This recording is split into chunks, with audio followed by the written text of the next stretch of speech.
Take charge of your leadership development. Join our How to Take the Lead Substack community for bonus materials, exclusive content, and discussions that will challenge and change the way you lead. Visit howtotakethelead.com to find out more. I think I probably had a vision when I was in my early 20s that if I got into a senior position, I might even have time to be sat having my nails painted and reading Grazia in my day. You're listening to How to Take the Lead with Lee Griffith and Carrie Ann Wade, two corporate colleagues turned business besties who question everything we've ever learned about leadership. What started with us putting the world to rights over a gin after work is now a weekly show challenging the myths and perceptions and exploring what leadership looks like in the modern day. We'll also be sharing our experiences and stories along the way. You can find our show notes at howtotakethelead.com. Hit subscribe to receive new episodes every Thursday. Plus, we'd love for you to rate or leave a review of the show. And please share your thoughts and stories on the topics we cover using the hashtag #HowToTakeTheLead. Hello and welcome to episode 12, the end of season. Well, it's not actually the end of season, and I'll explain that at the end of this episode. So let's not get confused there, but it is the kind of end of the main season. It's our last sort of formal episode of the series, isn't it? I can't believe we're on episode 12 already. This is like the longest series of How to Take the Lead we've ever run. First one on the podcast, and we're already sat here recording episode 12. I don't know how that's happened. I know, and well done to any of you that stuck with us through the whole series. Make yourselves known. We need to celebrate you somehow. Yeah, I love that. Make yourselves known. If you stuck with us through thick and thin to make it to the end of this series, tell us so that we can thank you personally. We'd love to do that. So we've covered a huge range of topics in this series, and today I wanted to have a bit of it's a serious topic, but it's perhaps not as serious as some of the other ones we've had, but it's one that I've been exploring a lot and having a lot of conversations about recently, and that's about self-management as a leader. So for me, if you're going to make the right impact as a leader, you need to be able to manage yourself. And we've spoken before about that struggle between operational and strategic, getting down into the weeds, and we've mentioned all those expectations of leaders. The more senior they get and the more they move away from perhaps their specialist field, and everyone suddenly wants a piece of you. So we recognise it can become really overwhelming as a leader. But we also know the truth is how you manage yourself sets the tone and is a precedent for everyone else. How they treat you and how they manage themselves and how they manage their teams as well. So it is a really important part of leadership that I don't think we talk about enough. So today I want to talk about what a leader should be spending their time on. And I want to start by asking you, Carrie Ann, about the expectation versus the reality in your career as you've developed as a leader. What have you learned? Gosh, that feels like a big question, and I do agree with you. It's not that like this topic isn't something that we talk about enough, and I think you learn that through your journey to being a leader, because once you get into leadership positions, you realize sometimes that you're a bit ill prepared for how many demands there are going to be on your time and what those demands might look like. So I definitely personally noticed the amount of meetings increased significantly in terms of expectations of where I would be and how I would spend my time as a leader. And the bit that I think probably took me by surprise around that was around the amount of prep time that you also need to build into your leadership life to be able to manage your input into those meetings. Because I think once you become a leader in an organization, for me, it feels like there's more expectation on you to go beyond your own professional background and your own professional sphere of knowledge. So you're going to be in meetings where you're going to be expected to have a view on finances, HR, operational issues that perhaps are outside of your immediate profession. And so actually you do have to be really prepped to go into those meetings. You can't wing it and go, oh, right, the papers came out last week, but I'm just going to open them 5 minutes before the meeting, because people will expect you to have a view and input on those topics. So for me, that definitely had an impact, I think, around self-management and how I spend my time as a leader, or needed to start spending my time. And I think there was also something for me as you were talking and giving that sort of context to the episode, where I was thinking about that balance of time between knowing that your role as a leader is to be more strategic than perhaps you've been in previous roles, and to have that strategic focus, that forward look, that bigger picture position and headspace and thinking. But also, we've talked so much about building connection and relationships and the importance of those throughout this series of How to Take the Lead. So there's also something about needing to be visible in your organization, in your team. So how do you strike that balance of having enough time to have that strategic thinking, be part of those strategic conversations, lead those strategic sessions, versus being out and about, understanding what it's like to be part of your team and your organization. So yeah, they were kind of the first things that sprang to mind, Lee. But again, interested to flip that back on you and hear what it's been like for you in your journey, and what realizations you came to around expectations on you as a leader. I think the two that probably stick with me was, one, that sense of when you're quite junior in post, you always want to be more senior or be the manager because you can be in control and you can have more control of your time and control of the demands of you. And there's almost like the grass is greener attitude, isn't there? And then when you get into those roles, actually, you don't have as much control as you think you have. And it can be frustrating when other people perhaps are judging how you choose to spend your time or don't respect your time. So that overrule of your plans, for example, and I'm sure a lot of people can recognise the phone call from chief exec's PA saying, oh, you just need to clear your diary because X now takes takes priority, or whatever it might be. And I think I thought I'd have a lot more control than I did. I mean, we'll get on to this a bit later about what you can do if you feel in that type of situation. But I think the flip side to that also is the more you give, the more people will take. So there isn't ever this perfect situation or this point where people around you or your manager or your CEO says, do you know what? They've done enough. I'm not going to give them any more work. They're managing it all. It doesn't. If you deliver, you get more to deliver. And if you cram it all in your day, they'll give you more. There's always stuff coming at you. And there comes a point of realization where you think, I could just keep flogging and flogging and flogging myself. Is it worth it?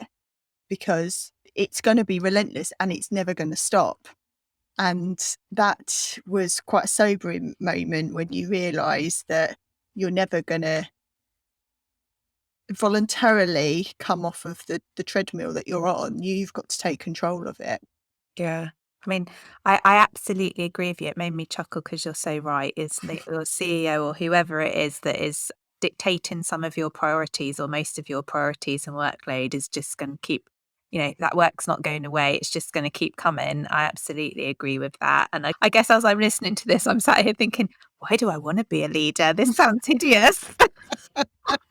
I do think you're absolutely right. You don't get as much control over your own time as you think you will before you've reached those senior positions. I think I probably had a vision when I was in my early 20s that if I got into a senior position, I might even have time to be sat having my nails painted and reading Grazia in my day, because I'd be able to decide what I spent my time on. Just get your people to do it. Yeah, it absolutely isn't like that at all. No, but I think we're going to cover this a bit later in this discussion, but I do think you can do stuff about that. It isn't a case of, well, we just need to suck it up. It can feel like that sometimes, but I think there's a maturity point that you reach where you realise that actually you need to start setting your own boundaries and stuff like that. And I won't delve too deeply into that now because I do want us to talk about it a bit more. I think that concept of competing priorities is something that in every single organisation that you go to,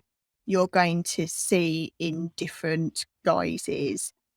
And one of the common issues that I see and I've experienced is that feeling that as a leader, you perhaps need to put everyone else first. So someone more senior asks you for something, if your team needs support, all that sense of protected time that we talk about leaders needing isn't really protected, because it tends to be the first thing you give away when things crop up or people need help. And I've seen this happen so many times. I'm going to move my coaching session because I don't have the time. I'm going to cancel that training because I need to complete that piece of work. I can't find the time to write the strategy because I need to be, or I'm going to be in back-to-back meetings. I know I need to sort the team out, but we're so busy, we're never going to get around to doing it. And it's almost like protected time has no value. So I want to explore or emphasize why protected time is important and the value it does actually add to your leadership. Yeah, it is really important. And I think it's really closely linked to boundary setting and how you Mm, set those boundaries, which we sort of touched on already in the conversation. Because, for me, and I'm not perfect at this, absolutely not. And I have weeks and weeks that go by where I don't role model my own things that I tell other people to do. But then once I get back into the habit of it, actually, I find it really helpful to do. So for me, there's something about that time blocking and actually putting it into your diary, that protected time, and maybe you badge it up as something else that other people won't think it's easy to move on your behalf. Maybe you put it in your diary as time to complete actual pieces of work or have that reflective thinking time. And I think the more you can get into the habit of doing that on a regular basis, the more you then manage yourself that way, if that makes mm, sense. Like, mm, I got really into time blocking for a bit and I haven't done it for about 3 weeks. And I actually do feel a bit out of control through not doing it. So I'm like, right, yeah. I must do that, because actually I'm kind of setting some boundaries with my own self around how I'm going to spend my time. Can I give you a top tip around Yes, time please. blocking? And this is something that actually my coach taught me many, many years ago. And it's often we protect time to do a piece of work, like you've just said, but then we get to the time and procrastination can strike, or because we haven't prepared adequately for how we're going to use the protected time. So one of the things that I learnt in my corporate life that I continue is building that, almost that folder of resources, so that I've got everything ready for when I reach that protected time. So if I've need to do research or reading or any documents that I might need to write that strategy paper or to write that board paper or whatever it might be, I'll have been in touch with people in advance and got their responses, and everything's saved in one space. So I've got no need to suddenly, in that protected space, jump on the internet to do any research. I don't need to go into my emails to contact anyone. I don't need anything that might be a potential procrastination or distraction. I've already dealt with, because it's all there, and it makes that protected time so much more valuable and Yeah. focused. Oh, I love that. I think that's a really good tip. And I would build on that. You mentioned about that you don't have to duck into your emails. I'm getting much better at shutting down my email, because that's Mm, one of the things that happens with me. Something pops up and then it's my boss saying, oh, what's happening with this? And I better respond to that straight away because it's the chief exec. Oh, it's one of my team. They need help with this.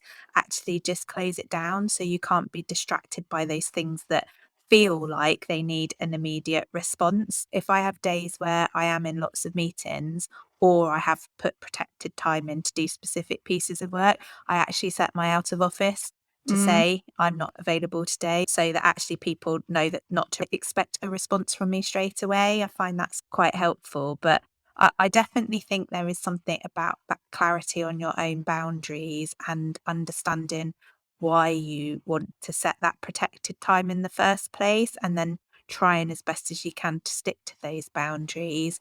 And I think part of that is because it does start to eat into your personal life as well. So I Mm, think if you respond to everything that comes in immediately and you don't stick to some of those boundaries you've set, and you don't say, right, my non-negotiable things that I need to deliver this week or today are these 2 or 3 things, and keep bringing back to that focus on those non-negotiables that for you are going to help move you forward into the next week, into the next month, whatever. I think if you don't stick to your boundaries around that, you end up filling your working day with all of those things that feel like quick wins because they're quite immediate and it's meeting other people's needs. And then mm, you eat into your home lifetime by trying to catch up on those things that you said at the start of the week were non-negotiable. And I think for me, it's back to your point, you mentioned it at the start about role modeling. I think how you start to manage yourself and your time really role models to others what's acceptable. And actually, it might well be your choice, but if you're constantly sending people stuff at 9, 10 o'clock at night every night, more junior people to you feel like that's the norm, that's the acceptable norm, and It creates a that's pressure. that's actually not fair. And I've been there in the days of the BlackBerry when I hadn't worked out you could turn the noise off, but I hadn't worked out you could turn the flashing light off.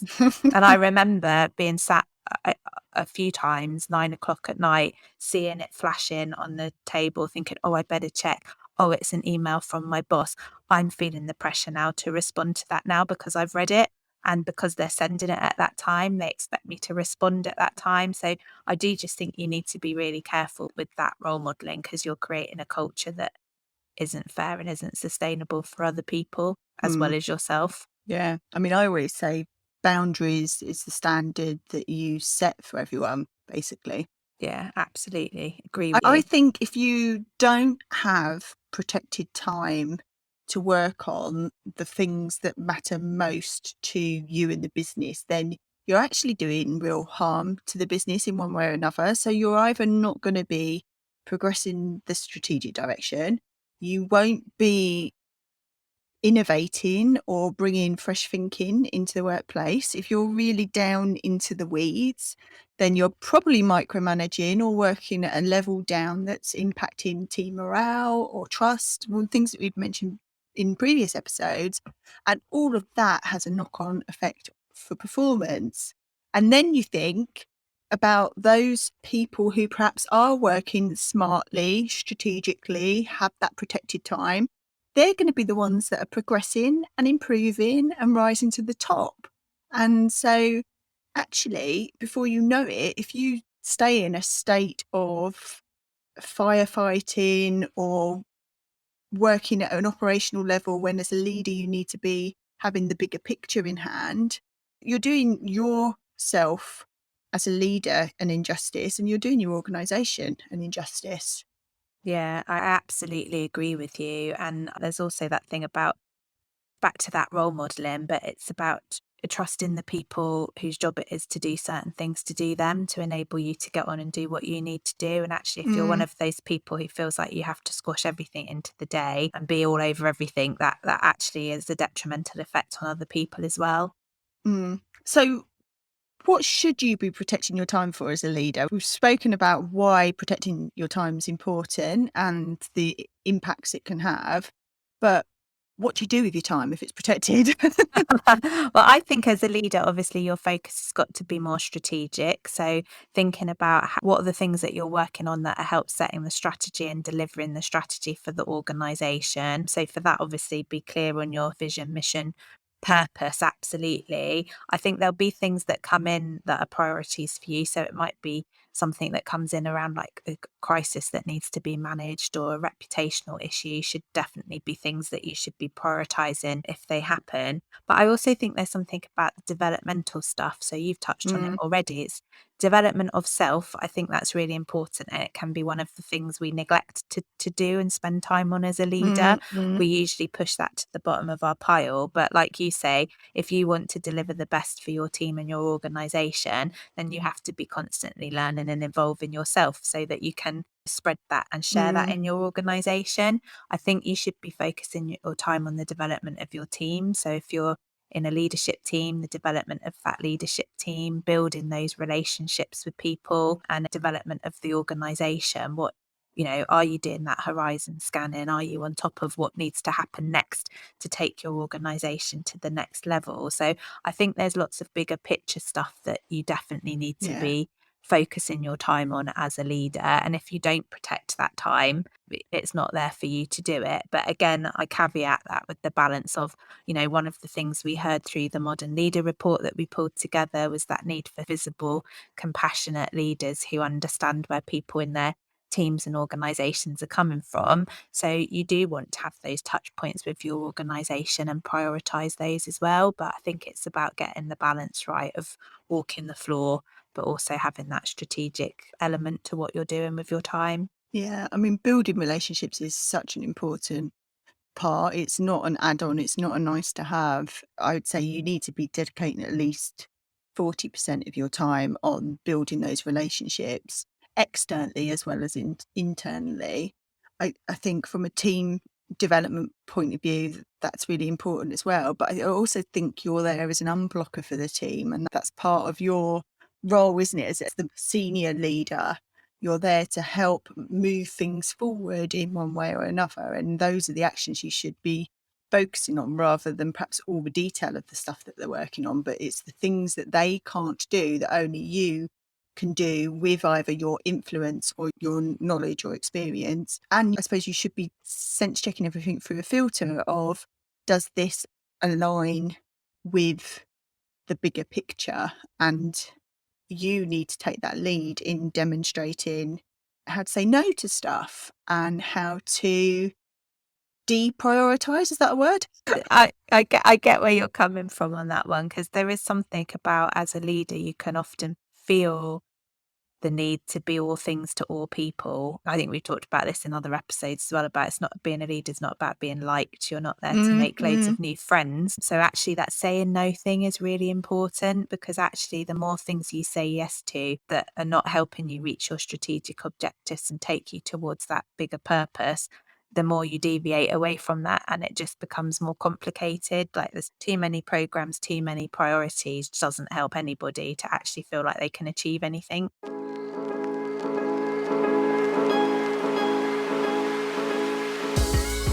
At Cat's Pyjamas, we empower brilliant communications professionals to grow and thrive in their careers through mentoring, collaboration, and community.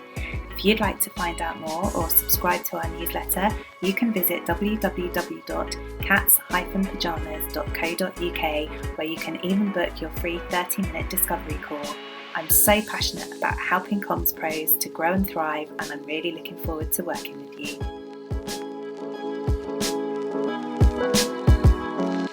Hi there. If you're enjoying this episode of How to Take the Lead, please hit subscribe and go leave a review or a rating. We'd also love to hear your stories and thoughts on today's topic. Please DM us, our links are in the show notes, or tag us into your socials using the hashtag How to Take the Lead. We've spoken already quite a bit about boundaries and this sense of the culture that you create in the way that you set and stick to your boundaries. And I've talked about this on my blog and my YouTube channel before, about the boundaries you set is the tone that you're setting for your organisation. It's the culture you set for your organisation. You are literally creating expectations of the people that surround you.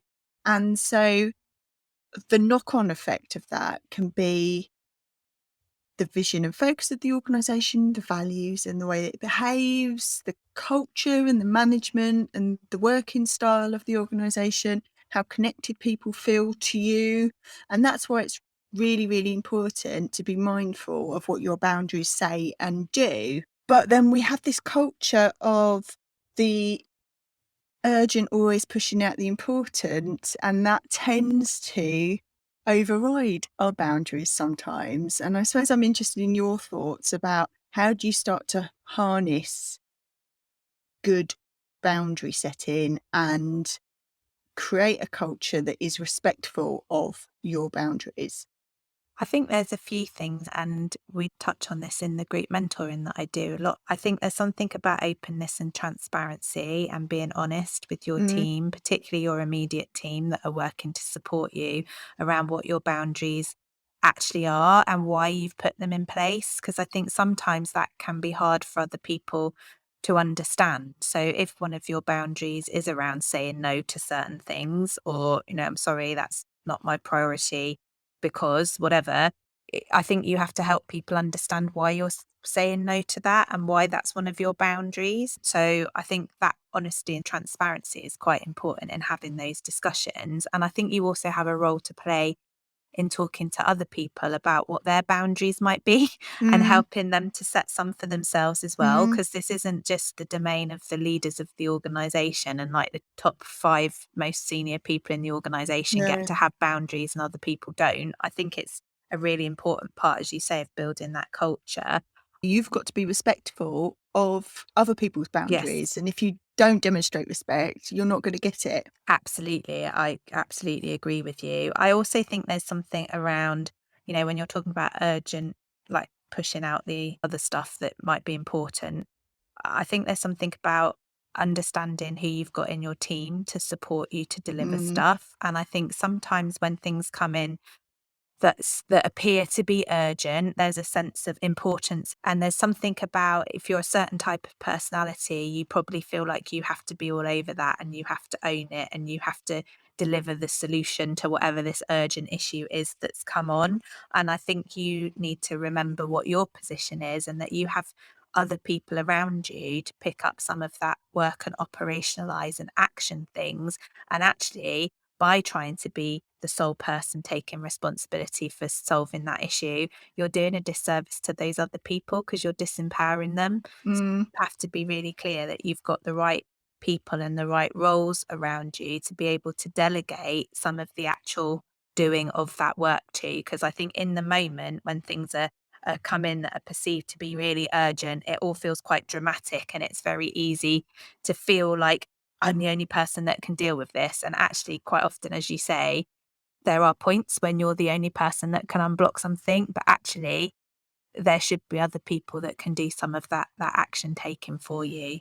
You've got that Eisenhower matrix, which is really good at mapping out the urgent versus the important. And then you have the different quadrants around what do you delegate, what do you need to focus on, what do you delay, and having something like that as a framework that you can put around your work or put your work through so you can see, should I be doing this? Should someone else be doing that? I think that's a really useful tool. I think there are also, like you've mentioned, the Eisenhower framework. I think there are lots of tools out there that can help you think about how you manage and maintain your boundaries. We've talked about time stuff. We've talked about things that are non-negotiable in terms of what you need to achieve. And I think that's a really important thing to consider in your working week because there will be so many demands on your time and everyone else thinks their priority should be your priority and it won't always be that way.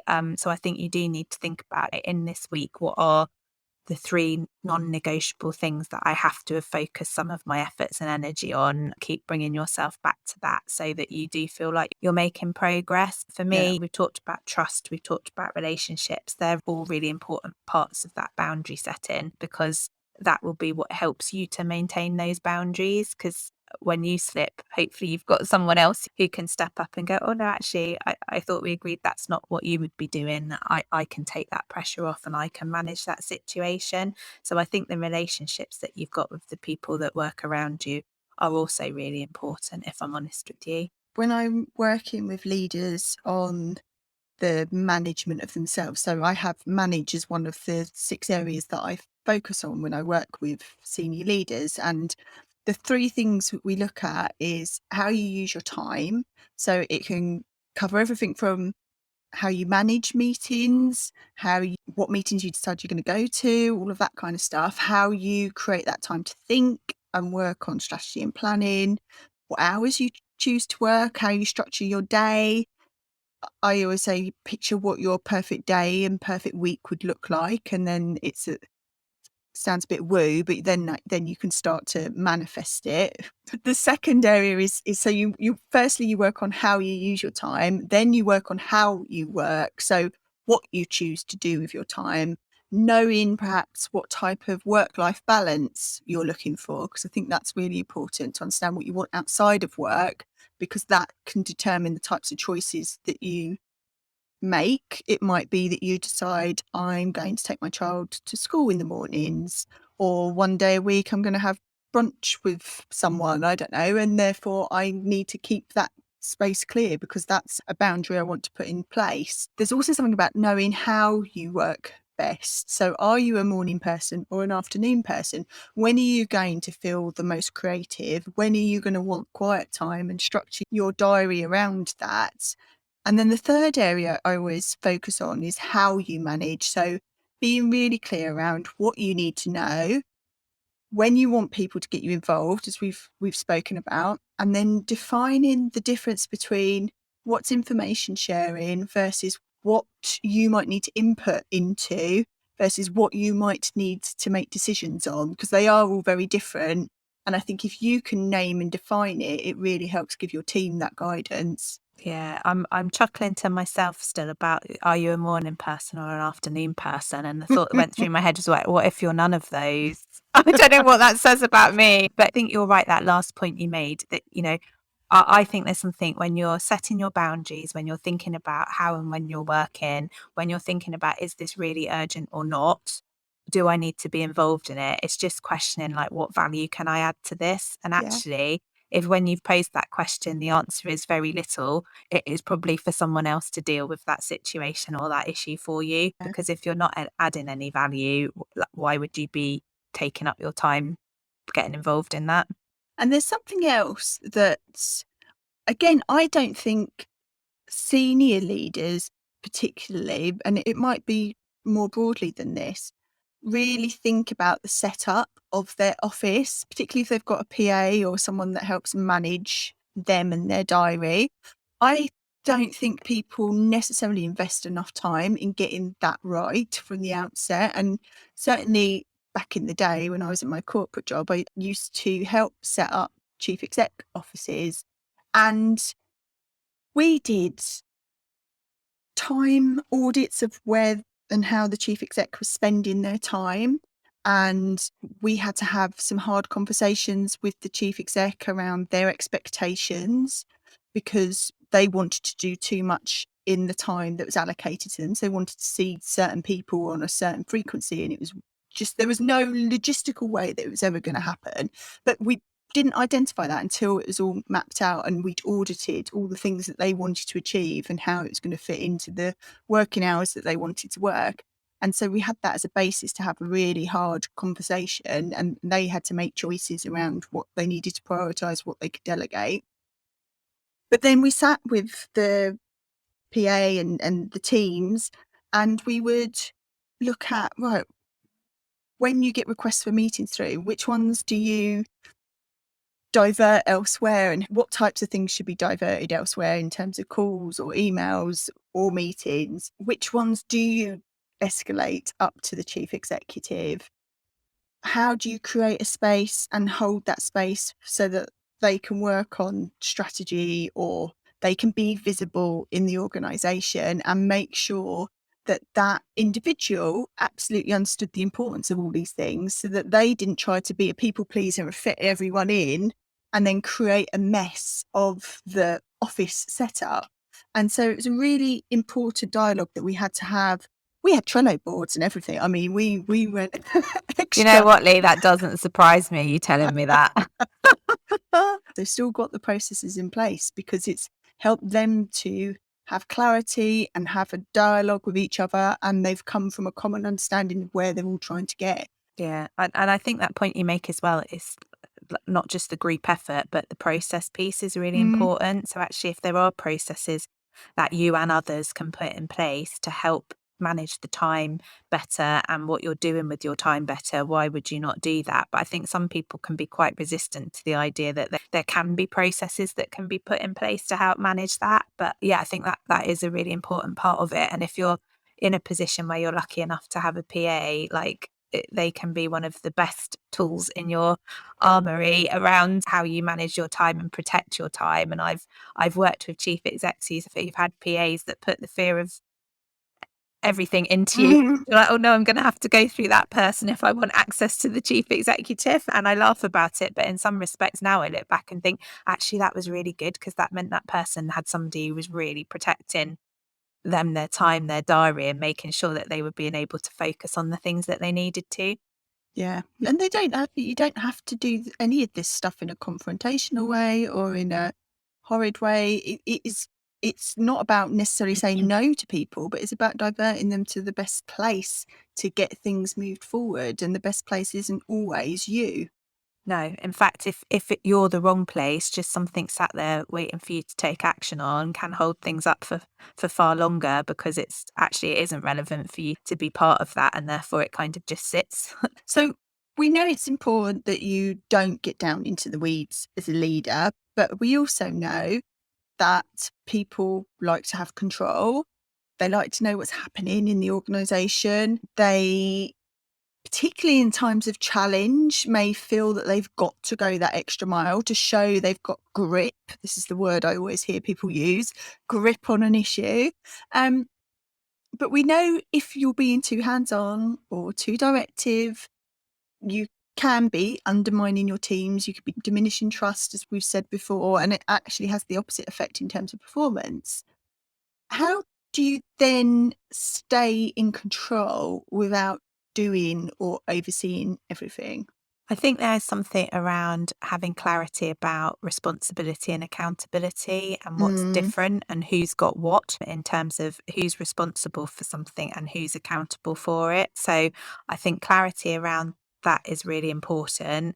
I think there's something for me about how, while you trust people, you need to be clear about expectations with them. So if you are delegating something to someone else and saying, okay, you need to deliver this now, set those expectations early about when they have to come back to you with an update, progress report, whatever it might be, to make sure there is that report back structure. Because if you know, actually, I've given this person 3 days, they've told me they can come back to me with an update on that, then I'm going to stop thinking about that now because someone else is taking that forward. But I've got that sense that somebody is coming back to me. So that is obviously built on the trust and relationship piece. But I think those clear expectations of, this is whose job it is to deliver this now. It's not mine. But what I do need you to do is feed back to me at X point in time, because I'm going to have to be accountable to the rest of the board for that, for example, is a really important part of it.